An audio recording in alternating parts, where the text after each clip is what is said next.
Paano nga ba magpalit ng airbag suspension ng mga road train trucks? Halika, samahan niyo ako at ituturo ko sa inyo kung gaano lang ito kadaling gawin. Unang-una, nagamit tayo ng isang malaking hydraulic jack para i-lift yung chassis. Make sure na dun sa chassis ilalagay para walang load doon sa airbag suspension. Tapos, lilinisan naman natin yung nut at yung thread ng bolt ng airbag suspension. Make sure na dirt free siya para hindi siya mahirap tanggalin. Kasi pag marami pa din siya na medyo titigas yun at mahirapan kayong tanggalin yung nut later on. So yan, after malinis ng yung thread, nagamit naman tayo ng 19mm na spanner at ikakrak lang natin yan. Yan, medyo madumi pa, so kailangan malinis pa yung loob. Yan, so ganun siya kasikip ang pwesto niya. So yan, kailangan natin muna ma-crack maigi.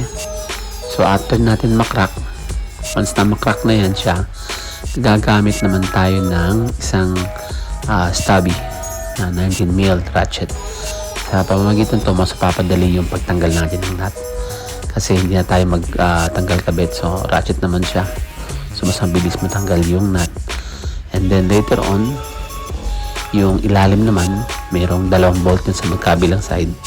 19mm din yan. Gamit pa rin yung ating stubby na 19mm ratchet.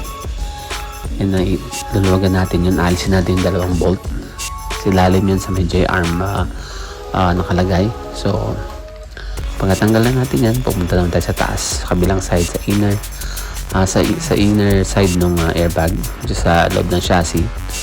So makikita nyo, ayan yung airline fittings muna.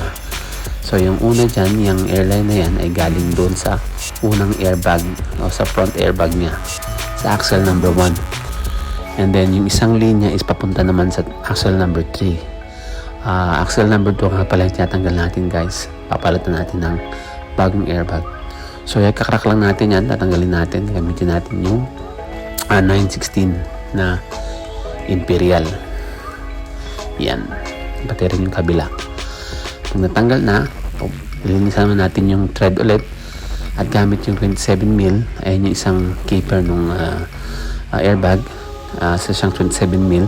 So this time nagamit tayo ng angle impact drive ng Milwaukee. Medyo kasi katigasan yan, tapos masikip yung pwesto. So kailangan para mabilis natin matanggal yung nut is gamit tayo ng angle impact driver. So ayan, siya nga pala, guys, yung impact thread din merong 300 Nm. So kayang-kaya nyo talaga kahit gaano pa kalaki yung nut. So medyo struggle lang siya, but later on maging okay naman siya, giving naman. So yun, ito na, tanggalin na natin yung airbag at papalitan natin ng bago. So same procedure din. So this time babalik natin yung nut na tinanggal natin kanina. So makikita nyo medyo masikip talaga yung pwesto ng tornilyo.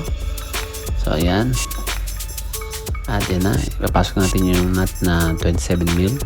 Gamit pa rin yung ating angle impact drive na Milwaukee. Yan na, ayan. So medyo talagang by the way, guys, 300 Nm pa lang torque niyan, ang power niyang ang impact niya. After nun, babalik natin yung air fittings niya. Yan, make sure na set straight talaga yan siya, magkabilang angle para hindi kayo mahirapan. And then after nun, may ilagay ng air fittings, papanda rin natin yung truck at hayaan natin mag-build up yung air and matetest natin kung may leak yung airbag. So yan, guys, yan lang yung ganyan magpalit ng airbag suspension ng mga road train. So hanggang sa muli, at nag-enjoy kayo sa ating mamunting presentasyon. Hanggang sa muli at stay blessed as always.